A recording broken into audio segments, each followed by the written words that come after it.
Oke, halo semuanya. Salam solidaritas, salam feminis, salam let's talk. Oke, kita menunggu Daniel bergabung bersama kita ya di Saturday Night with Let's Talk live on Instagram. Oke, mau aku invite atau request ya, Daniel?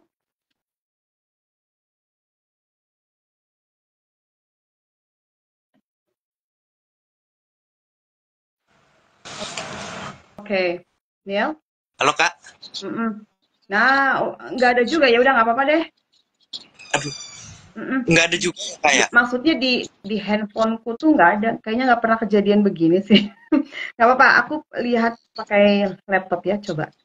Aku lihat Oke, laptop. Mm-mm. Jadi aku bisa ngelihat Daniel dari laptop gitu. Kalau di handphoneku sekarang yang lagi aku pakai nggak ada. Jadi aku kayak ngomong oke. sendiri gitu loh nih. Oh, Nah, oh, iya. Jadi di laptop tuh ada, bener. Yang lain juga ada. Kayaknya di handphoneku doang yang nggak ada. Dan ini baru pertama kejadian, nggak apa-apa. Jadi aku ngeliat ke laptop nih. Kalau ngeliat Daniel, ngeliat ke laptop nih, ngeliat ke bawah. Jadi laptopku ada di bawah. oke Kak. Oke, baik teman-teman semua, selamat malam di Indonesia ya. Di sini masih pagi banget. Di New York masih pagi banget. Selamat malam semuanya. Salam sehat ya, salam solidaritas dan salam feminis dan salam let's talk ya. Iya, di videonya ada di teman-teman dan di laptop saya juga ngelihat dari dari IG saya juga ada gitu. Tapi di handphone yang saya gunakan untuk IG ini, live di IG itu nggak ada. Nggak tahu kenapa. Oke, teman-teman semua, karena kita harus menghemat waktu, kali ini Instagram hanya membatasi kita sejam aja ya. Biasanya tuh 2 jam bisa, gitu, 1 jam setengah bisa, lebih dari 2 jam bisa. Sekarang udah dibatasi 1 jam. Oke lah kalau begitu. Kita ikuti aturan Instagram ya, yang membatasi dan mengontrol.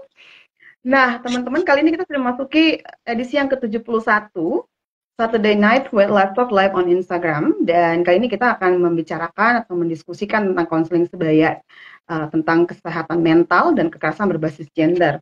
Utamanya kita akan membicarakan tentang kekerasan seksual yang berdasarkan gender atau berbasis gender gitu ya. Karena kalau kita ngomong kekerasan berbasis gender, salah satunya adalah kekerasan seksual gitu. Nah, kita akan berbincang-bincang santai karena kalau malam malam mingguan itu biasanya kita nyantai gitu ya. Ngobrol-ngobrolnya juga ngobrol-ngobrol santai. Nah, saya akan mungkin sampaikan sedikit biodata dari guest kita kali ini, yaitu Daniel Septian Triyono atau quote unquote nama panggungnya Daniel Simatupang. Jadi boleh dipanggil Daniel, boleh dipanggil Niel ya. Nah, ini Daniel ini seorang muda gitu ya, anak muda gitu atau orang muda yang udah punya pengalaman seabrek gitu. Pengalamannya banyak banget dan itu kaitannya semuanya dengan kekerasan berbasis gender gitu dan tentunya kekerasan seksual gitu. Nah, ini di Daniel ini juga aktif sejak tahun 2023. Jadi ini masih baru ya, fresh from the oven. Jadi tahun lalu sampai sekarang itu di LBH Apik Jakarta sebagai konselor. Itu konselor terutama membantu korban ya, korban-korban kekerasan seksual gitu dan ikut terlibat dalam pemberdayaan mereka gitu untuk independen, terutama apa ya, mendapatkan recovery gitu ya, pemulihan secara psikologi karena Daniel ini latar belakang pendidikannya adalah psikolog gitu ya.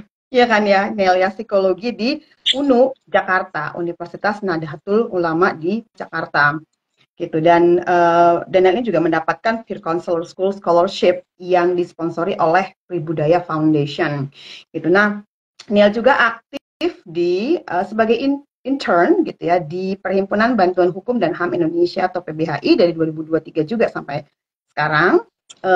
Kali ini ngulik-ngulik gitu ya, ngulik-ngulik dan ngurusin atau manage medsos ya, media sosial gitu. Jadi producing content, juga ikut aktif di social media campaigns gitu. Nah, kemudian Daniel juga aktif ini rata-rata dari tahun 2023 ya, kalau kita lihat Iya, pengalamannya ya. Anastasia Associate itu create content tentang psikologi. Jadi nggak jauh-jauh dengan pengalaman psikologi gitu ya. Karena memang latar belakang Daniel ini adalah seorang psikolog. Nah, kemudian juga pengalaman organisasinya pernah aktif di People and Culture.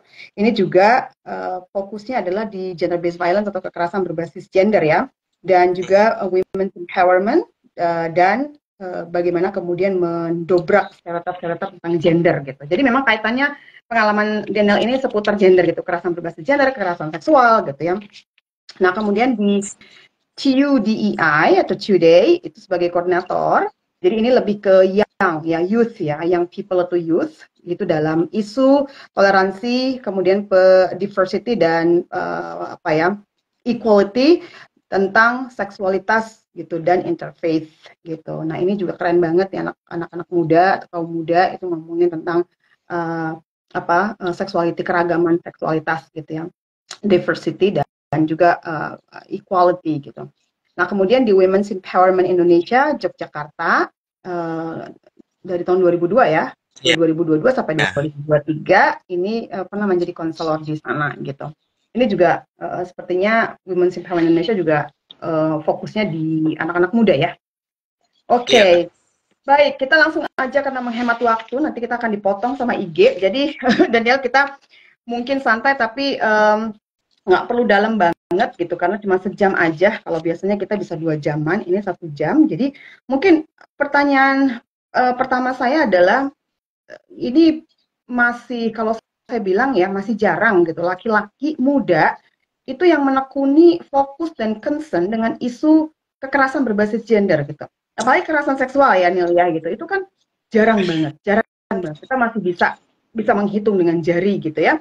Nah, ini menarik gitu loh, sosok muda, orang muda yang tertarik. Mungkin Daniel bisa cerita pertama kali tertarik isu kekerasan berbasis gender dan terutamanya kekerasan seksual. Itu sejak kapan gitu? Apa motivasinya, inspirasinya apa? Adakah pengalaman pribadi misalnya ya atau teman-teman Daniel gitu ya melihat oh kok banyak banget ya kekerasan berbasis gender atau kekerasan seksual gitu ya yang menimpa teman-teman atau anggota keluarga sendiri gitu ya atau tetangga gitu sehingga kemudian memutuskan oh aku memang sepertinya harus memantapkan hati dan bertekad gitu ya untuk menjadi konselor sebaya gitu. Jadi pertama kali pertemuan gitu dalam tanda kutip dengan isu kekerasan berbasis gender, kekerasan seksual dan kemudian Daniel memutuskan bahwa oh saya menjadi konselor sebaya aja gitu. Gimana nih ceritanya? Mungkin teman-teman pengen tahu. Silakan. Tapi terutama saya ingin menyampaikan terima kasih dulu ya buat teman-teman yang sudah join di IG dan juga makasih banyak untuk Daniel. Silakan Daniel. Oke Kak, selamat malam teman-teman. Jadi singkat cerita, dulu itu di awal 2021 itu waktu itu pas aku ada jadwal magang dari kampus, jadi kita itu nyari tempat magang sendiri Kak. Nah, ada teman satu kelasku di kampus itu, dia itu adalah sekretaris wilayah Koalisi Perempuan Indonesia Jawa Barat. Gitu. Secara tidak langsung aku tuh sering diskusi soal isu perempuan dari dia gitu dan pelan-pelan tahu perkembangan isu perempuan kayak gimana baik di daerah maupun di nasional gitu. Sampai akhirnya waktu magang tiba, akhirnya aku ngajuin magang di Koalisi Perempuan Indonesia Jawa Barat. Dari situ awal mula aku berkecimpung di isu perempuan gitu, atau isu kekerasan gitu. Nah, setelah dari situ aku pikir-pikir kok, setelah aku lihat jarang banget ada laki-laki yang benar-benar concern di isu kekerasan seksual gitu. Secara spesifik bahkan secara luas jarang banget ada laki-laki yang bahkan punya perspektif soal feminis gitu atau soal perempuan gitu. Nah dari situ aku mulai coba untuk nekunin. Akhirnya setelah selesai magang di KPI Jawa Barat, aku akhirnya aktif ikut berkegiatan di Koalisi Perempuan Indonesia di Jakarta, di DKI Jakarta. Dari situ setiap ada kegiatan peningkatan kapasitas, aku tuh selalu diajak sama KPI Jakarta gitu. Diajak karena apa namanya mereka berpikir bahwa pelibatan laki-laki dalam isu perempuan khususnya kekerasan seksual itu penting banget. Makanya aku itu di situ dapat apa namanya pelatihan, dapat peningkatan kapasitas, pengetahuan soal isu perempuan, isu kekerasan seksual itu dari situ. Karena kebetulan berlatar belakang psikologi, akhirnya ya sudah, karena salah satu dampak dari korban kekerasan seksual adalah dampak psikologis, dampak sosial juga, pengucilan, pembuangan juga. Akhirnya aku aku coba untuk masuk di apa namanya jadi konselor sebaya gitu. Mhm. Dari situ akhirnya sampai sekarang tuh aku tetap terus menekuni di isu ini gitu Kak. Oke, Itu awal iya, mulai. keren banget. Makasih banget Daniel sudah share pengalamannya ya. Jadi memang ya memang seperti saya katakan tadi masih jarang ya mahasiswa untuk menemukan mereka yang bergender laki-laki gitu ya.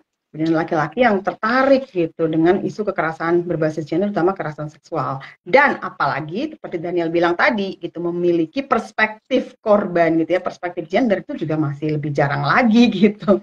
Gitu ya. Nah, oke, makasih banyak Daniel. Nah, sekarang mungkin lebih khusus lagi uh, tentang konselor sebaya. Mungkin Daniel bisa cerita ya, konselor sebaya itu apa sih gitu ya buat teman-teman yang mungkin belum tahu konselor sebaya itu apa.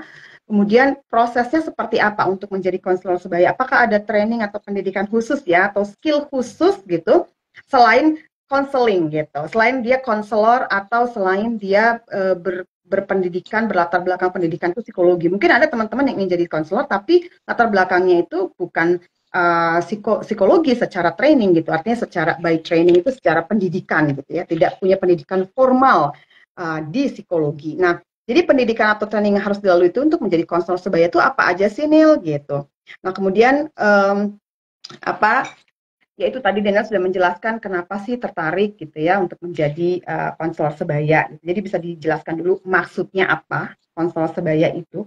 Kemudian apa yang dilakukan oleh seorang konselor sebaya dan pendidikannya itu apa aja sih yang harus dilalui gitu ya, training-trainingnya apakah memang harus pendidikan formal ataukah pendidikan yang non formal gitu. Nah, peran konselor sebaya itu kenapa sih sangat diperlukan menurut Daniel? Itu dulu ya Nil ya. Jadi ada beberapa pertanyaan yang bisa Daniel jawab. Silakan Nil. Oke, kalau ditanya konselor sebaya itu apa? Konselor sebaya itu adalah orang yang memberikan dukungan kepada orang sebayanya gitu, Kak. Nah, dukungannya itu bukan cuma sekedar support, tapi apa namanya jadi ruang di mana orang itu aman untuk bercerita, dia dipercaya, dia merasa nyaman untuk dia bisa meluapkan atau meregulasi emosinya gitu. Jadi dukungannya itu dia nggak sempit. Nah, siapa aja sih yang bisa jadi konselor? Semua orang bisa jadi konselor. Mhm, mhm, Konselor ini mereka itu nggak harus berlatar belakang psikologi, Kak. Mereka nggak harus berlatar belakang bimbingan konseling. Namun apa namanya lebih utamakan memang untuk berlatar belakang bimbingan konseling dan psikologi gitu. Tapi buat teman-teman yang di luar dari background itu bisa banget mhm, jadi konselor sebaya. Selama teman-teman mau belajar dan apa namanya meningkatkan kapasitas ya, karena mhm. teman-teman harus belajar bidang baru gitu, psikologi, kesehatan mental, konseling gitu. Nah, gimana sih caranya jadi konselor sebaya? Pertama, tentu ningkatin kapasitas ya yang berhubungan dengan psikologi gitu. Nggak cuma psikologi, tapi teman-teman juga harus ningkatin kapasitas soal penguatan gendernya, penguatan soal isu perempuannya itu karena yang dihadapi di apa namanya yang aku hadapi beberapa belakangan ini itu adalah jadi konselor sebaya bagi korban kekerasan seksual Ya. gitu. Nah, ada satu lembaga khusus Kak yang aku tahu sampai sependek pengetahuanku sampai sekarang itu ada satu lembaga yang dia itu bikin pelatihan bimbingan pelatihan konselor sebaya etika feminis gitu. Jadi apa namanya konselor sebaya ini dia backgroundnya macam-macam dan dia itu disiapkan untuk jadi konselor bagi korban-korban kekerasan seksual. Jadi bukan cuma pengetahuan konselingnya yang Mhm, ditingkatkan, tapi perspektifnya gender, pemahaman soal korbannya itu juga ditingkatin. Itu lembaganya itu adalah perempuan berkisah. yap, Itu yang aku ikut pelatihan di situ berdasarkan dari rekomendasi KPI DKI Jakarta gitu. Dari situ, nah untuk sampai sekarang aku belum menemukan lembaga atau tempat yang tepat untuk mhm, belajar konselor sebaya berperspektif korban atau beretika feminis itu di perempuan berkisah untuk saat ini ya. mhm. Jadi teman-teman kalau mau belajar jadi konseling itu konselor sebaya itu yang apa namanya memiliki pemahaman terhadap korban etika feminisme, teman-teman silahkan tunggu pelatihan dari perempuan berkisah gitu. Itu akan ada lagi pelatihannya. Oke, Gitu ya. Kak. Oke, terima kasih Daniel. Jadi teman-teman tadi Daniel udah membagikan ada satu lembaga ya atau organisasi yang mengadakan training gitu atau pelatihan konseling yang beretika feminis gitu ya dan berperspektif gender atau korban. Nah ini penting banget ya Nil ya punya perspektif gender dan korban gitu, terutama kekerasan seksual gitu. Kalau kita ngomongin kekerasan seksual atau misalnya kekerasan-kekerasan berbasis gender lainnya gitu. Nah ini kan seringkali bagi konselor ini banyak ya. Ini banyak juga, saya juga sering mendapatkan cerita dari teman-teman gitu ya, teman-teman korban dan penyintas yang mereka punya konselor yang selalu menyalahkan. Kebetulan saya juga aktif di Kalina Mitra dulu, ya udah lama sih. Waktu Kalina Mitra masih punya divisi pendampingan gitu. Tapi saya kerja di divisi pendidikannya dan kerjasama dengan divisi pendampingan gitu. Dan kita mengadakan pelatihan-pelatihan untuk konselor, para konselor dan pendamping yang berperspektif korban gitu ya dan perspektif feminis gitu. Nah ini seringkali yang terjadi adalah menyalahkan ya, blaming the victim kan, seolah-olah mereka pelakunya gitu. Padahal pelakunya itu kemudian bebas gitu ya, bebas dalam artian bebas tidak ada judgement atau tidak, orang tidak menyalahkan dia karena dia melakukan kekerasan gitu atau lagi kekerasan seksual. Nah ini kan bahaya buat korban ya. Nah, menurut Daniel sendiri, konseling yang Daniel lakukan itu seperti apa gitu ya? Dan bagaimana tanggapan Daniel sendiri, respon Daniel terhadap banyaknya konselor-konselor di Indonesia? Kalau kita ngomongin konselor, konselor kekerasan seksual itu biasanya bergender perempuan ya. Paling banyak itu bergender perempuan gitu, karena korbannya memang banyak juga perempuan gitu, dan banyak juga transpuan juga mengalami kekerasan seksual ya berdasarkan gendernya. Nah itu kalau menurut Daniel sendiri gimana sih kok banyak banget konselor yang berjenis kelamin atau bergender perempuan itu menyalahkan gitu perempuan sebagai korban gitu ya atau transpuan sebagai korban gitu. Nah, kemudian Daniel yang Daniel tawarkan dari konselor sebaya atau konseling sebaya dari Daniel sendiri seperti apa, Neil? Oke. Sebenarnya kenapa banyak seller yang menyalahkan atau menyudutkan korban kekerasan seksual atau klien yang datang ke dia itu karena mereka itu konselor-konselor ini membawa value-value yang seharusnya dilepas, misalkan value agama, norma hukum atau norma sosial yang itu seharusnya tidak dibawa. Bahkan banyak banget psikolog dan psikiater yang masih melakukan praktik-praktik diskriminasi kepada klien. Entah itu karena banyak waktu itu teman-teman ragam Sogi SC, ragam gender dan seksual itu ngadu kayak Daniel, kok gue dapet psikolog yang diskriminatif ya, kok gue dapet psikiater yang diskriminatif ya gitu. Uh, Masih banyak karena mereka memegang value agama yang seharusnya itu dilepas ketika berhadapan dengan klien, karena bahkan dalam sumpahnya sendiri psikolog dan psikiater itu tidak boleh melakukan diskriminasi atas gender atau atas pilihan seksual seseorang, tuh nggak boleh gitu. Nah, tapi masih banyak banget.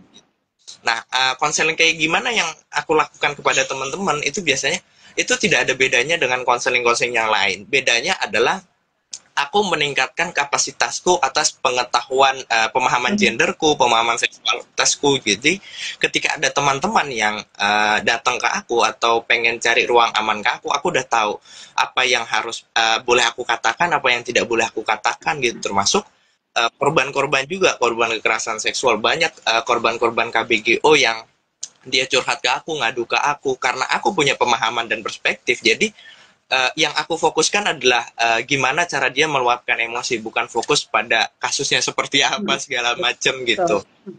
Ya, sih kalau dari aku, Kak. Iya, makasih Nil. Ya, Mbak Mia baru tahu katanya ada konselor yang menyalahkan. Betul Mbak Mia, dari dulu sejak saya aktif di Kalina Mitra itu banyak juga konselor-konselor atau konseling yang menyalahkan korban. Sampai sekarang saya juga masih sering dikontak oleh beberapa teman yang menjadi korban ya. Korban kekerasan seksual, di mana konselornya itu menyalahkan, konselor pengacara itu menyalahkan korban dan mengatakan bahwa kamunya sih gitu ya, misalnya kayak gitu. Dan ada juga banyak ya kan konselor-konselor yang kemudian menyarankan untuk rujuk damai aja gitu dengan pelaku, misalnya kekerasan domestik gitu ya. Udah kamu nggak usah cerai misalnya gitu. Padahal tuh udah babak belur udah ke semua ragam kekerasan seksual yang ada di undang-undang gitu ya, undang-undang KDRT itu masuk semua gitu ya, ada kekerasan seksual, ekonomi, verbal gitu. emosional psikologis itu masuk semua, dan konselornya dengan enak banget mengatakan bahwa kamunya sih yang salah gitu. Nah, suami ya udah baik, balik aja lagi ke suami gitu. Nah, itu juga banyak gitu, seperti itu. Masih banyak di Indonesia. Nah, dan juga nggak hanya di Indonesia sih, di Amerika juga gitu. Tapi kesadarannya kan di sini lebih lebih lebih apa ya, kalau kita bilang tuh lembaga konseling itu lebih banyak gitu ya di Amerika, bahkan di setiap kampus ada gitu ya, dan bisa 24 jam melapor, dan sudah punya lembaga apa namanya, lembaga layanan gitu ya, dan yang sudah bekerja sama dengan pemerintah, dan mereka punya perspektif gender yang kuat gitu. Nah, Nil, sekarang kita mau ngomongin soal kesehatan mental nih, Nil. Ini kan penting banget nih di kalangan anak muda ya. Di kalangan anak muda, kesehatan mental itu sekarang di semua penjuru dunia ya, termasuk di Indonesia itu kan makin makin banyak ya orang-orang yang mengalami apa ya, gangguan gitu ya, gangguan kesehatan mental gitu. Nah, untuk anak-anak muda ini juga terkait dengan maraknya penggunaan sosmed ya. Ini juga ngaruh banget. Kemudian pandemik, ya kan? Pandemi COVID-19 ini juga kan ngaruh gitu di kalangan anak-anak muda yang akhirnya mereka sendirian, merasa, oh ini kita di lockdown, kemudian kita nggak bisa kemana-mana, kita nggak bisa ketemu teman yang tadinya suka bareng-bareng nongkrong-nongkrong sama teman, nggak bisa lagi. Itu juga sama terjadi di Amerika juga gitu. Nah, pandemi, kemudian maraknya internet itu kan juga, saya kemarin ngajar semester lalu, dan beberapa semester sebelumnya itu ngajar pas masa pandemi. Kemarin in person gitu ya, saya udah berapa semester itu ngajar in person, dan mereka mengatakan, mahasiswanya mengatakan bahwa um, ini internetnya luar biasa banget memberikan dampak gitu ya, gangguan kesehatan mental buat mereka yang undergrad gitu ya. Jadi mereka kan baru lulus SMA, undergrad beberapa tahun, kemudian lockdown, dan kemudian ini luar biasa. Jadi sekarang mahasiswa-mahasiswa di sini itu mengalami kesehatan mental yang luar biasa. Mereka tuh down, stres banget gitu, jadi gampang banget stres gitu ya. Nil, apalagi internet itu kemudian orang membuli seenaknya ya kan, bahasa-bahasanya. Kemudian kalau kita tahu ada yang disebut dengan sextortion ya, sextortion scam. Nah, itu yang kemudian akhirnya korban sampai suicidal ya, bunuh diri. Sexting, bullying yang menyasar pada seksualitas dan gender seorang, apalagi kemudian orang tersebut merupakan bagian dari minoritas gender dan seksual ya, misalnya LGBTIQ, ini juga kan luar biasa kekerasan seksual di internet gitu ya. Nah, kalau Daniel sendiri itu melihat fenomena seperti ini seperti apa, Daniel gitu ya, sebagai orang muda. Pertama, apa isu kesehatan mental yang paling menonjol di kalangan orang muda atau anak-anak muda? Kedua, apakah ada kaitan antara kekerasan berbasis gender atau kekerasan seksual dengan kesehatan mental? Yang kedua ya, Neil, jadi langsung aja. Yang ketiga, Daniel sendiri melihat fenomena sextortion, scam, sexting, bullying gitu tadi ya, yang menyasar pada gender seseorang atau kekerasan seksual berbasis internet seperti apa, Neil? Silakan, Neil, direspons. Oke, yang paling menonjol untuk anak muda akhir-akhir ini ya Kak ya, soal apa namanya kesehatan mental itu, soal apa namanya penerimaan diri itu.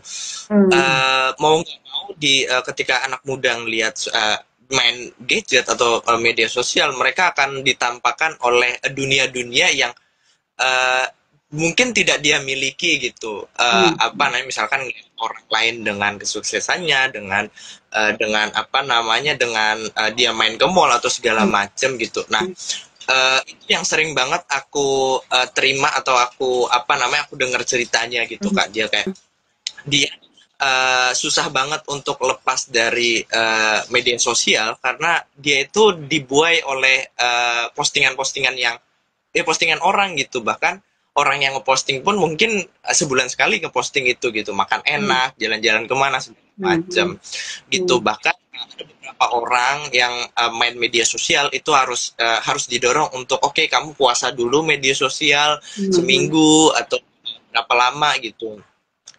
Jika memang tidak ada kaitan dengan pekerjaan, puasa dulu. Itu salah satu metode yang sering banget dilakukan oleh anak muda, karena penyakit itu penerimaan, habis itu membanding-bandingkan diri, sampai akhirnya dia timbul kecemasan, gangguan depresi segala macam. Dari situ tuh akhirnya gejala simptom-simptom gangguan kesehatan mental. Lalu apa kaitannya kesehatan mental dengan KBG ya, kekerasan berbasis gender gitu, khususnya online gitu. Nah, karena terlalu sering bermain media sosial gitu, karena terlalu sering mengkonsumsi produksi-produksi dari konten-konten dari media sosial, kadang secara tidak sadar itu kita bahkan merasa cemas atau merasa khawatir akan masa depan gitu. Makanya beberapa bahkan banyak pelaku itu memanfaatkan ketidakmampuan individu, ketidakmampuan korban untuk melakukan manipulasi sampai akhirnya berujung pada akhirnya sextortion atau mungkin NCII gitu ya, atau bahkan karena AI sekarang lagi banyak itu fotonya dicopot habis itu ambil foto bugil, habis itu Ya. foto bugilnya dirubah wajah korban segala macam. Itulah akhirnya timbul kekerasan berbasis gender online gitu. Nah, makanya tidak jarang bahwa pelaku-pelaku ini memanfaatkan ketidakberdayaan atau bahkan ketidakmampuan individu, ketidakmampuan seseorang dalam melakukan manage media sosial gitu. Apalagi bukan cuma manage media sosial, tapi memanage diri ketika kita sedang bermain media sosial. Itu yang biasa dilakukan oleh pelaku, memanipulasi, gitu, mengintimidasi segala macam. Itu Kak yang aku lihat proses-proses yang terjadi ketika melakukan kesehatan mental, KBO, sextortion dan segala macam. Oke. Jadi ada penerimaan diri ya, proses penerimaan diri, karena biasanya kalau masih muda ini masih labil ya, secara emosional juga masih labil gitu. Nah, apalagi yang baru-baru selesai SMA gitu ya, yang mungkin juga tidak terekspos dengan pendidikan seks dan seksualitas ya, pendidikan berperspektif gender misalnya gitu, dan kemudian melihat ini ternyata fenomena-fenomena di Facebook, di Instagram itu juga menarik ya, melihat orang misalnya membagikan gitu ya foto pikniknya gitu ya, tamasya di mana, jalan-jalan, itu juga ternyata ngaruh gitu ya ke orang, kok saya nggak bisa kayak dia ya gitu. Kemudian keliling dunia itu juga ngaruh ya, membuat orang merasa, loh saya kok kayaknya nggak bisa sih seperti itu gitu ya misalnya, atau misalnya makan makanan yang enak di restoran yang mahal gitu-gitu ya, atau mengunjungi kota-kota yang mahal, itu juga ternyata bisa berpengaruh ya pada kesehatan mental anak-anak muda gitu. Dan ya itu tadi Daniel bilang ya, membanding-bandingkan gitu, atau misalnya orang yang kemudian memperlihatkan rumahnya yang luar biasa mewah, megah gitu ya, pencapaiannya dinilai dengan materi gitu ya, materialitinya ada, misalnya mobilnya yang wah ini mau mobilnya luar biasa Pajero misalnya gitu ya, atau wah ini mobilnya ini Ferrari gitu, punya Ferrari, wah keren banget, padahal misalnya oh ini teman saya dulunya misalnya gitu ya, atau oh ini ayahnya siapa gitu, tapi keren. Nah itu ternyata memang bisa menjadi pemicu ya, gangguan kesehatan mental salah satunya gitu. Nah kemudian bullying yang tadi Daniel cerita ya, bullying atau sextortion gitu ya, kemudian kekerasan seksual berbasis online ini juga marak, apalagi kemudian sejak pandemi ya Nelia, ini kemudian meningkat gitu, dan ini bisa menimbulkan yaitu suicidal tadi gitu, karena memang kasus sextortion yang juga banyak, sexting, sextortion ini juga banyak banget gitu, yang kemudian memicu ada suicidal thought dan akhirnya mengeksekusi itu gitu, karena ada beberapa kejadian juga di Amerika itu juga karena adanya sextortion tadi gitu. Nah sekarang peran konselor sebaya nih Neil gitu, ini kan penting banget gitu ya, peer counselor ya kalau bahasa Inggrisnya kan peer counselor, jadi peer itu teman-teman sebaya gitu. Nah ini karena biasanya kalau anak-anak muda, orang muda itu lebih percaya gitu ya, lebih punya trust gitu ke teman-teman sebayanya. Mereka kan masih sama-sama mencari jati diri, identitas diri, sama-sama mengembangkan diri gitu ya. Dan mungkin agak karena itu di Indonesia ini kan masih tabu ya membicarakan seks dan seksualitas gitu, pendidikan seks, sehingga mereka mencari dari internet atau ya teman-teman sebaya tadi gitu. Jadi perannya ini sangat penting banget, apalagi kemudian dengan berperspektif gender dan berperspektif korban dan beretika feminis gitu ya. Nah, kalau konselor sebaya ini mengatasi KBGO gitu ya, kekerasan seksual online itu yang menyasar anak muda itu seperti apa? Apa yang bisa kita lakukan, Nil? Gitu. Peran konselor sebaya itu seperti apa?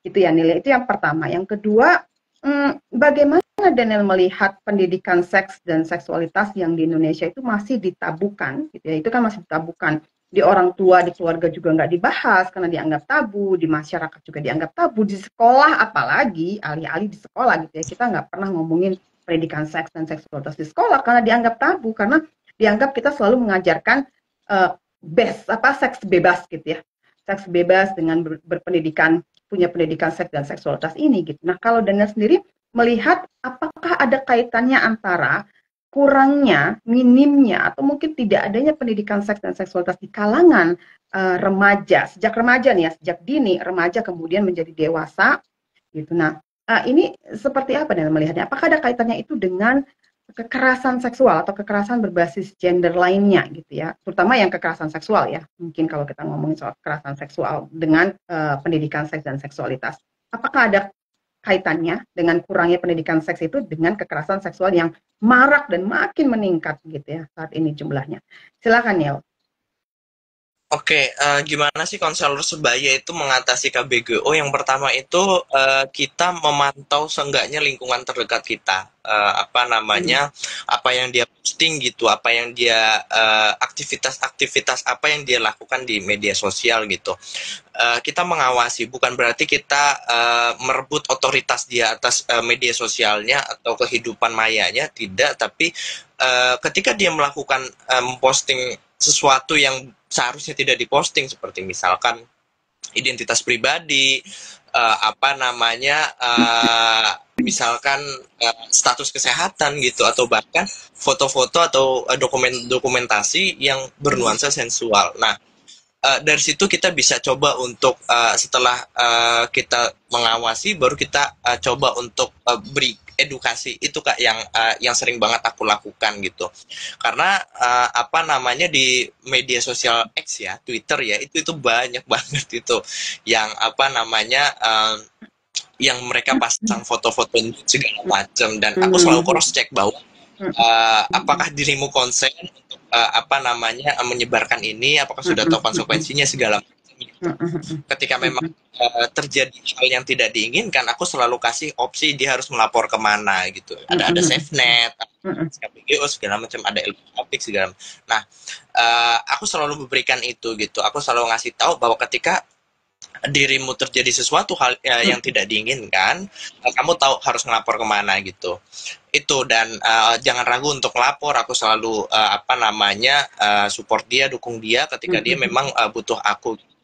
Nah, soal kesehatan seksual ya Kak ya, ini aku ngelihat di media sosial tuh banyak banget yang bahkan karena ketidakpahaman, ketidaktahuannya soal kesehatan seksual gitu, hak kesehatan seksual dan reproduksinya, dia bahkan bisa jadi korban kekerasan seksual gitu. Misalkan apa namanya dia itu nggak tahu misalkan kalau uh, apa namanya memegang dipegang area apa sensitifnya itu ya karena ketidaktahuan pertama mungkin yang kedua karena apa namanya value agama gitu ya dia tidak berani untuk apa namanya teriak atau apa akhirnya dia jadi korban kekerasan seksual. Nah apa namanya pengetahuan soal kesehatan seksual ini juga ternyata tidak terjadi di anak-anak muda Kak, di orang-orang tua pun sama halnya kayak gitu bahkan ada beberapa tradisi yang masih kayaknya di daerah pun masih ada gitu ketika seorang perempuan mengalami menstruasi dia harus diasingkan gitu bahkan ditaruh di apa namanya di dapur gitu ini masih aja terjadi gitu. Nah itu pun masih di media sosial tuh masih marak terjadi Kak, banyak orang nanya misalkan di media sosial X Twitter itu ada base. Nah banyak orang nanya soal kesehatan seksual itu di base, dia dapat informasi yang rancu, yang tidak bersumber segala macam. Akhirnya ada satu lembaga nih Kak dari Yogyakarta namanya Rifka Anissa. Rifka Anissa tuh pernah bikin hotline apa namanya HKSR. Jadi orang-orang yang pengen tahu soal kesehatan seksual dia bisa nanya di hotline itu gitu. Nah, jadi ketidaktahuan mereka soal kesehatan seksual itu mereka tanya di media sosial ternyata itu tidak menjawab, bahkan tidak jawaban mereka itu tidak dasar atas ilmu pengetahuan yang ilmiah gitu. Ya.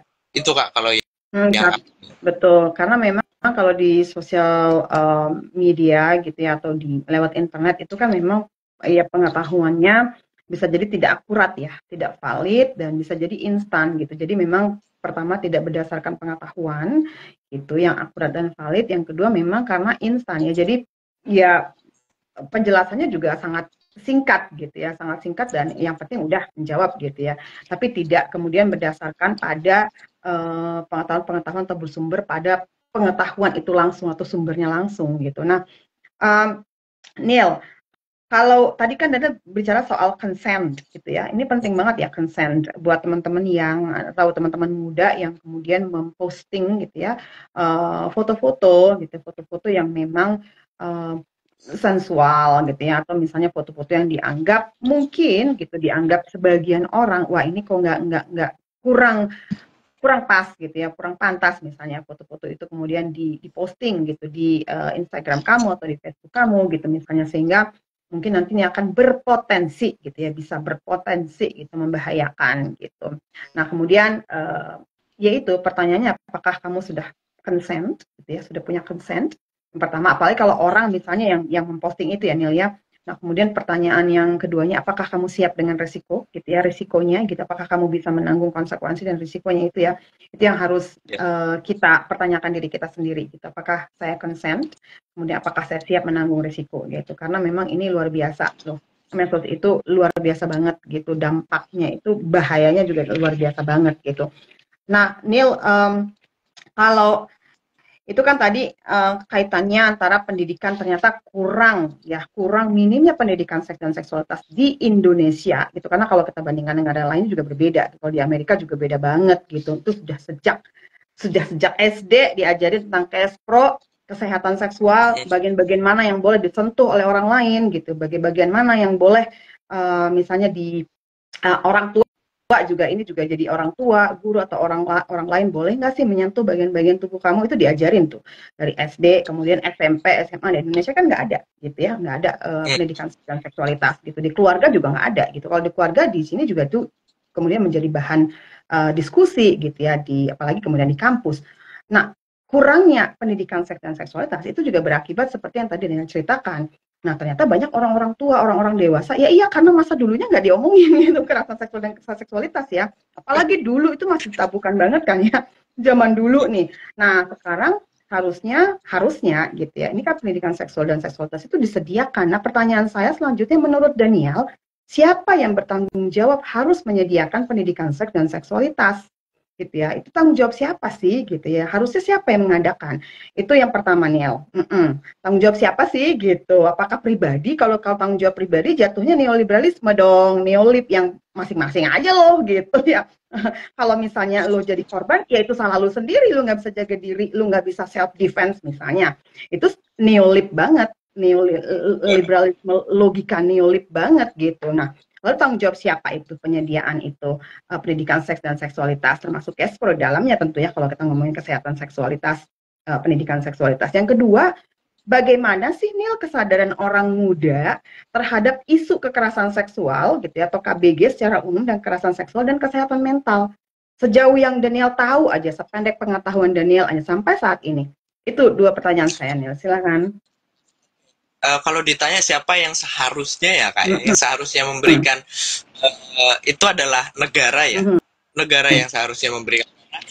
Balik lagi, kesehatan seksual dan kesehatan reproduksi itu adalah hak kita sebagai manusia. Nah, kalau bicara soal hak asasi manusia, itulah negara yang seharusnya memenuhi, melindungi dan menghormati kesehatan seksual, kesehatan reproduksi kita gitu. Nah, masalahnya adalah justru negara menjadi aktor di mana kesehatan seksual dan Kespro ini dilanggar gitu.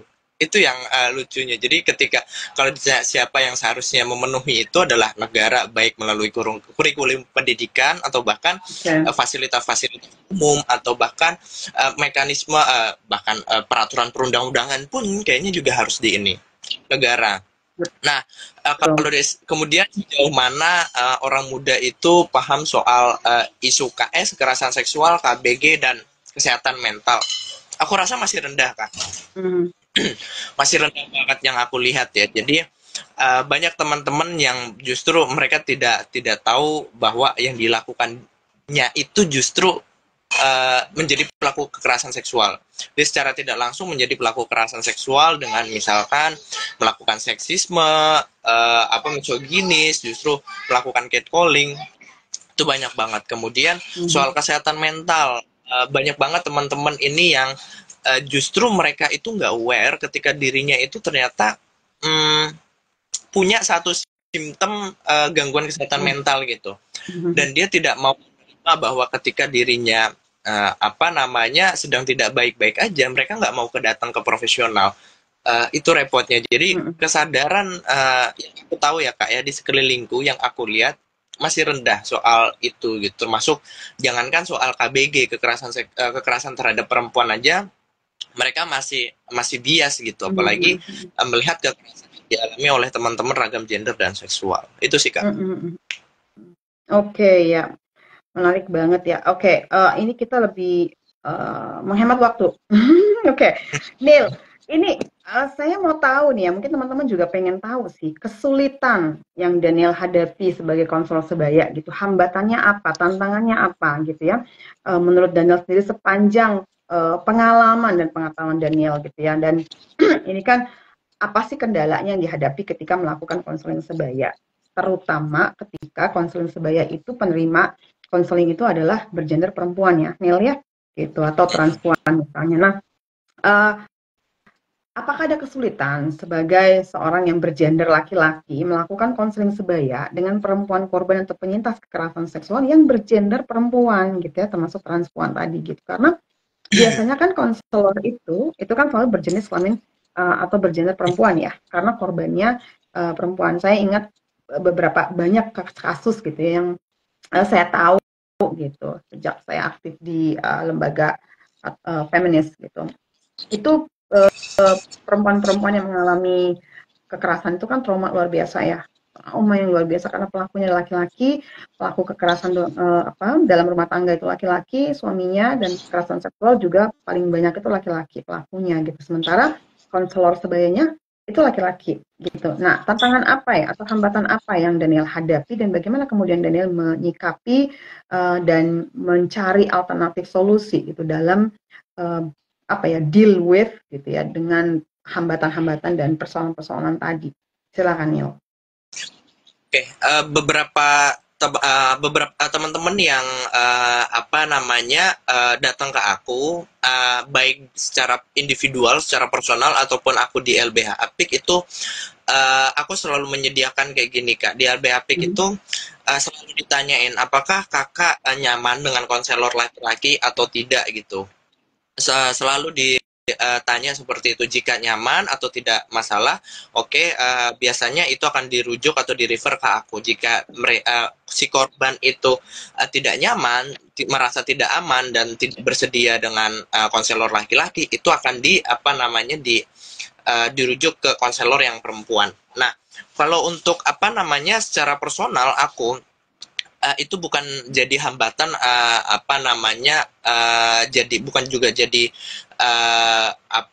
kesulitanku, justru itu jadi tantanganku ya Kak ya, dimana masih banyak memang laki-laki itu jadi pelaku, bahkan hampir semua pelaku kekerasan itu laki-laki gitu. Jadi ketika korban itu melihat laki-laki bahkan dengan identitas yang berbeda, ketika ada satu hal yang identik dengan pelaku, dia akan takut gitu, dia merasa trauma dan sih itu muncul banget. Nah, makanya aku selalu di awal tuh selalu nanya apakah tidak masalah ketika aku jadi konselormu atau aku ngedengerin cerita. Dan kebanyakan teman-teman itu tidak masalah gitu. Teman-teman transpuan pun tidak merasa kesulitan atau tidak, dia nyaman-nyaman aja. Oke. Jadi pertanyaan penting yang pertama diajukan adalah apakah si korban itu nyaman dengan konselor yang bergender laki-laki gitu ya. Apakah mereka merasa nyaman dan aman, itu yang paling penting kan ya. Untuk cerita ke orang itu kan kita membutuhkan kenyamanan, apakah kita merasa nyaman atau enggak, sehingga kita bisa berbagi gitu ya pengalaman kita, pengalaman pahit kan itu, pengalaman yang traumatik gitu ya. Nah, kalau di anak muda sendiri nih ya Neil ya, ini berdasarkan pengalaman Daniel juga, seberapa banyak sih orang-orang yang tertarik untuk menjadi konselor sebaya nih, baik perempuan, laki-laki atau bergender lainnya? Itu yang pertama nih. Yang kedua, kalau misalnya tadi kan Daniel bilang bahwa iya betul ya, laki-laki itu bisa berpotensi sebagai pelaku, tapi juga bisa sebagai korban ya Neil ya. Gitu. Nah, kalau untuk pelaku kebanyakan laki-laki, bergender laki-laki. Nah ini apakah ada program khusus untuk mendekati laki-laki gitu ya, mendekati laki-laki pertama untuk menjadi konselor, yang kedua mendekati pelaku yang laki-laki. Apakah ada program intervensi khusus untuk mereka yang berpotensi menjadi pelaku atau laki-laki yang menjadi pelaku, Neil? Seperti apa, Neil? Oke, berapa sih seberapa banyak teman-temanku atau lingkunganku yang tertarik di jadi konselor sebaya, khususnya di isu kekerasan seksual, itu nggak ada, Kak. Sampai sejauh ini belum ada. Bahkan baik laki-laki atau perempuan belum ada. Nggak tahu apa yang kenapa mereka nggak tertarik jadi konselor sebaya gitu. Di saat dimana konselor sebaya sekarang itu dibutuhin banget. Aku nggak tahu. Di lingkunganku ya, aku nggak tahu di luar sana, tapi di lingkunganku itu sedikit banget orang yang tertarik dengan kenapa mereka nggak mau jadi konselor sebaya. Nah, pertanyaan kedua, apakah ada praktik khusus untuk pelaku kekerasan seksual? Kalau nggak salah di Undang-Undang TPKS itu ada rehabilitasi bagi pelaku, Kak. Nah, ya aku juga sampai sekarang itu masih belum tahu bagaimana mekanisme rehabilitasi bagi pelaku, karena aku juga sedang mencari-cari bagaimana cara baik negara atau sebuah institusi atau lembaga itu merubah perspektif seorang pelaku yang dari awalnya seksis, misoginis, femisida itu menjadi berubah 180 derajat. Aku masih belum nemu gimana caranya gitu, Kak. Kalau dari aku sendiri yang berangkat dari latar belakang yang justru dulu tidak tahu apa-apa atau mungkin secara tidak sadar juga dulu melakukan seksisme segala macam, itu perjalanannya pun untuk merubah perspektif orang pun panjang gitu, Kak. Gitu. Nah, tapi kalau nggak salah di Undang-Undang TPKS itu ada rehabilitasi bagi pelaku, tapi untuk caranya seperti apa, panduannya seperti apa, mekanismenya seperti apa, itu sepertinya negara yang tahu, Kak, dan kayaknya negara yang punya wewenang gitu. Tapi untuk saat ini aku sedang mencari-cari juga gimana cara negara atau lembaga itu melakukan rehabilitasi terhadap pelaku kekerasan seksual. Atau apa seperti mereka merehabilitasi orang dengan orang yang kecanduan narkotika atau tidak, itu aku juga kurang tahu gimana cara negara. Gitu, Kak. Oke. Ya, jadi memang ada di undang-undang ya. Jadi pertama kita ngomongin soal tindakan kriminalnya, setiap pelaku kekerasan seksual dan menindak secara hukum. Kemudian ada preventionnya, itu pendidikan. Salah satunya adalah pendidikan seks dan seksualitas ya, Neil ya. Itu yang sedini mungkin diberikan, dan itu tanggung jawab negara tadi ya, dan sudah katakan, bukan tanggung jawab individu sebenarnya, tapi juga karena negara absen, akhirnya lembaga-lembaga yang kemudian mengambil alih kan peran itu, peran negara yang sebenarnya ya. Tapi kemudian kita sebagai private citizen yang punya tanggung jawab gitu ya sebenarnya terhadap sesama, terhadap diri kita sendiri, keluarga dan komunitas kita, itu kemudian mengambil alih peran negara itu gitu. Nah ini kan kemudian yang saya ingin tanyakan selanjutnya adalah, ini saya juga agak nervous karena 1 jam terlalu singkat gitu, jadi harus cepat. Nah, Neil, kalau sekarang soal penggunaan internet nih, Neil. Tadi kan kita sudah membicarakan tentang bagaimana internet itu memberikan dampak negatif ya. Memberikan dampak negatif, kemudian sangat membahayakan kesehatan mental, terutama kalau kita bicara soal anak-anak muda gitu, yang tadi bisa sampai bunuh diri gitu dan lain sebagainya ya. Nah, ini gimana sih menggunakan internet yang bijak gitu ya, dan sosmed itu untuk kampanye advokasi hak-hak korban atau penyintas, hak-hak minoritas dan marginal lainnya.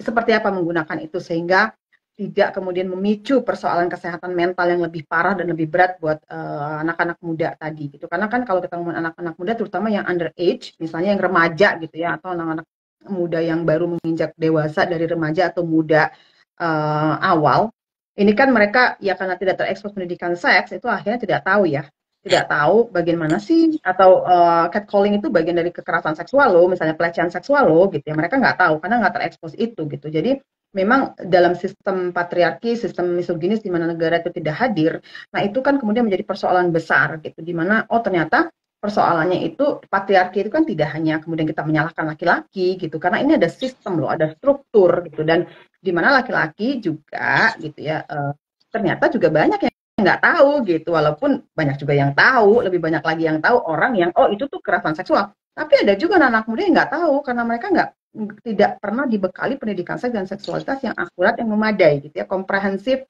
sexual education gitu. Nah, kalau pertama bagaimana peran kita menggunakan media sosial media atau internet yang bijak gitu ya untuk kampanye advokasi hak hak korban gitu. Yang kemudian itu pertanyaan saya yang pertama. Yang kedua, bagaimana sinergi dan peran konselor gitu ya sebaya ini dengan gerakan feminisme di Indonesia. Ini sepengetahuan Daniel aja, pengetahuan dan berdasarkan pengalaman aja dalam penghapusan kekerasan berbasis gender, terutama kekerasan seksual, termasuk penanganan korban tadi. Jadi sinerginya dengan gerakan feminisme di Indonesia, yang pertama peran konselor sebaya, yang kedua penggunaan sosial media, Nil. Itu. Silakan, Nil. Oke. Kolaborasi konselor sebaya dengan gerakan feminisme ini kalau dari aku adalah pertama itu melibatkan teman-teman konselor itu sebagai media Okay. untuk supaya para korban ini mereka berdaya sehingga statusnya bukan korban lagi tapi penyintas. Nah dari penyintas inilah mereka secara tidak langsung teman-teman gerakan juga pasti melibatkan korban, melibatkan penyintas yang mereka merasakan langsung kekerasannya segala macam, dan akhirnya mereka juga akan menarik teman-teman lain, orang-orang lain yang menjadi korban itu untuk berdaya sehingga menjadi penyintas. Nah, pelibatan kolaborasi antara gerakan feminisme dengan konselor itu di situ Kak, menurutku Kak. Jadi dengan begitu gerakannya ini akan jadi lebih masif dan komprehensif sampai ke bawah gitu. Nah, gimana sih cara melakukan advokasi ya kesehatan Kespro di media sosial? Nah, kalau dari aku mungkin buat teman-teman yang sedikit atau mungkin tahu lebih banyak soal Kespro atau hak kesehatan seksual dan reproduksi, nggak usah ragu untuk buat postingan-postingan gitu, membuat postingan atau teman-teman komunitas atau teman-teman NGO gitu ya, teman-teman lembaga uh, bikin event yang di dalamnya itu adalah pendidikan seksual yang komprehensif gitu. Jadi karena di sini anak-anak Gen Z ya, generasi muda itu adalah generasi yang dicintai oleh teknologi dan gadget. Jadi sebaik mungkin kita membuat event yang itu berkaitan erat dengan teknologi dan digital gitu, karena dengan begitu anak-anak muda Gen Z itu akan mau ikut event. Pasti kalau dia ikut event pasti dia akan bikin postingan atau bikin satu konten publikasi gitu, ya itu kan salah satu bentuk kampanye juga gitu. Nah, mulai dari situ Kak gitu. Jadi jangan ragu untuk memproduksi konten-konten yang isinya itu soal kesehatan reproduksi gitu. Dan bikin event yang cash pro yang yang ramah teknologi, ramah digital, ramah juga untuk Gen Z. Gitu sih Kak kalau dari aku. Oke. Ya, makasih banyak Neil. Nah, ini terakhir mungkin soal bagaimana sih Daniel bisa mengajak anak-anak muda ya, orang-orang muda untuk terlibat di isu kekerasan berbasis gender, termasuk kekerasan seksual gitu, dan juga mengadvokasi hak-hak kelompok gender minoritas ya, gender dan seksual minoritas di Indonesia gitu. Gimana ngajak mereka? Apakah dengan cara apa gitu ya Daniel mengajak teman-teman sebaya gitu, teman-teman muda terutama. Kemudian itu yang pertama nih, kemudian rencananya Daniel ke depan nih gimana nih gitu. Ya itu tadi berkampanye, apa aja sih yang udah Daniel lakukan dan akan lakukan gitu ya. Jadi rencana rencana ke depan dan rencana yang sudah terlaksana misalnya dalam rangka kampanye ya, dalam kaitannya dengan kampanye hak-hak minoritas gender dan seksual, tentang kekerasan berbasis gender, terutama kekerasan seksual gitu. Jadi upaya advokasi untuk advokasi hak-hak korban gitu. Hak korban yang kemudian bisa sampai pada penyintas gitu ya, mereka yang berdaya, lebih berdaya lagi gitu. Nah, seperti apa nih ke depannya dan gimana ngajak teman-teman muda atau sebaya? Oke, kalau dari aku sih yang udah aku lakukan itu Kak, aku selalu ngomong di mana aku berada, aku selalu ngomongin soal kekerasan seksual, kesehatan kekerasan seksual, kesehatan reproduksi, dan Hmm. kekerasan berbasis gender dan seksual. Aku selalu bicara itu. Bahkan ada beberapa teman-temanku yang homofobik gitu, aku selalu bicara soal gimana kekerasan yang dialami oleh teman-teman LGBT.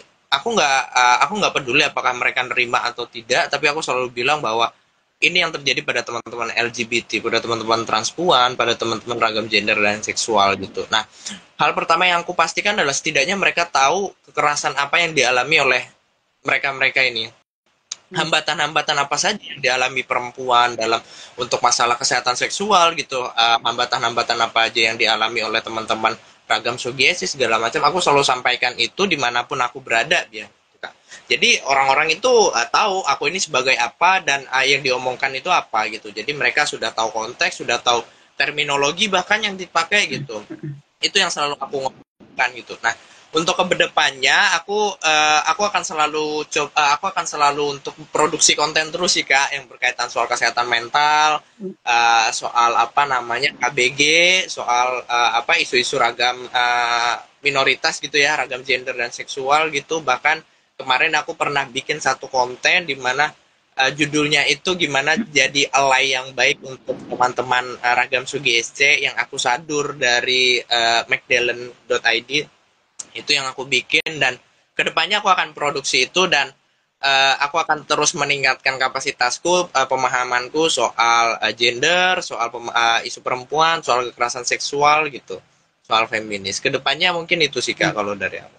Oke, oke, keren banget Neil. Semoga makin banyak anak-anak muda ya mengikuti jejak Daniel ya, yang tertarik gitu Amin. untuk menjadi advocate gitu ya, mengadvokasi hak-hak keragaman gender dan seksual, juga punya kepedulian dan perspektif gender dan korban, dan beretika feminis gitu ya, yang juga mau menjadi konselor sebaya atau kalaupun nggak konselor sebaya bisa mengadvokasi gitu hak-hak korban dan juga peduli pada persoalan kekerasan berbasis gender ini yang semakin meningkat di Indonesia ya dan semakin parah gitu kan, semakin parah, semakin masif, semakin intensif gitu ya di Indonesia.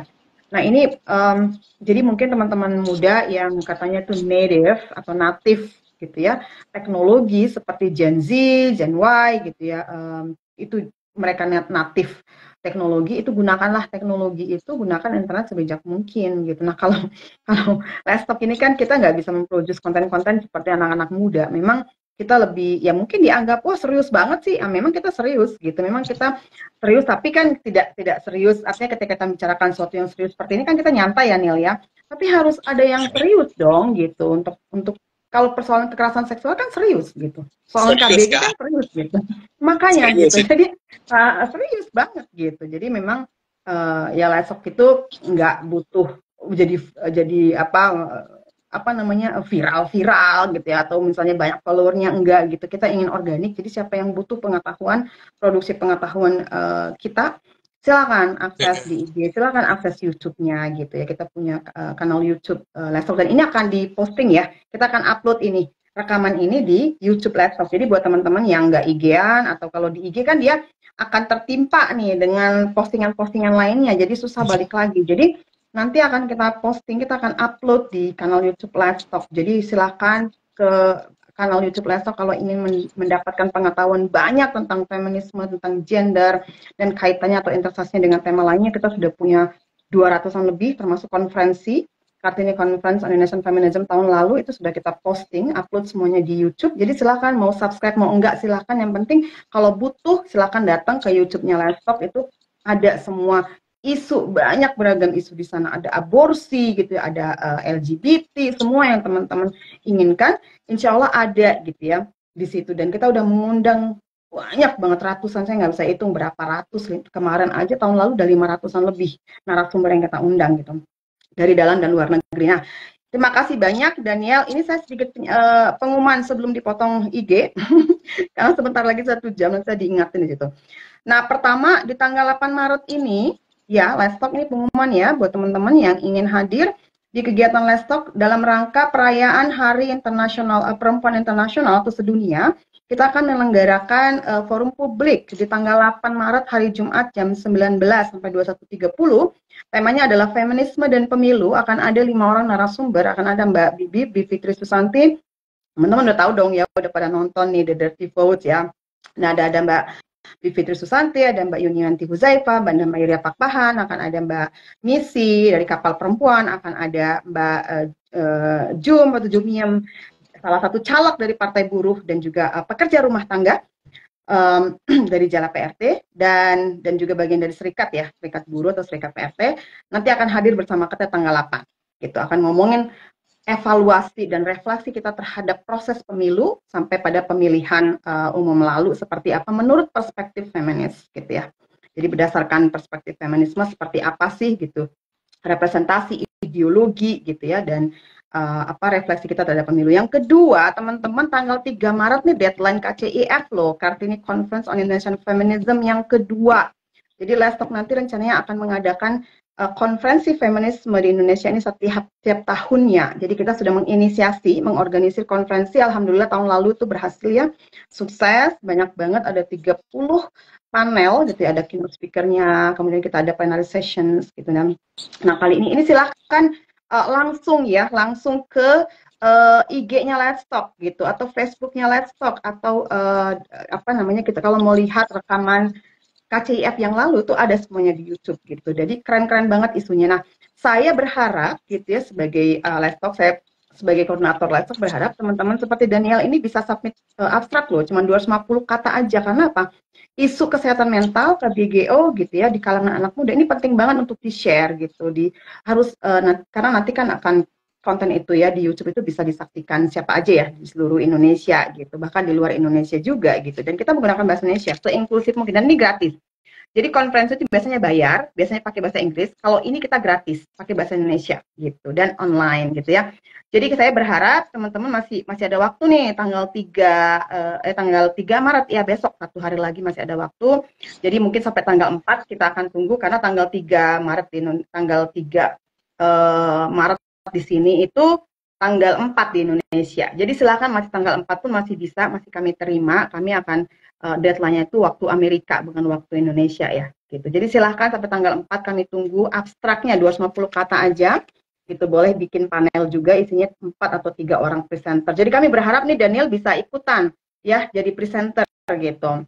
Atau teman-teman yang kali ini belum tertarik menjadi presenter, nanti bisa sebagai peserta. Nanti akan kami buka link registrasi untuk peserta. Jadi bisa mengikuti semua sesi-sesi di panel yang mulai berlangsung sejak tanggal 24 Juni. Masih lama loh, Juni sampai 30 Juni. Dan pagi dan malam hari aja. Gitu. Kali ini pagi dan malam hari.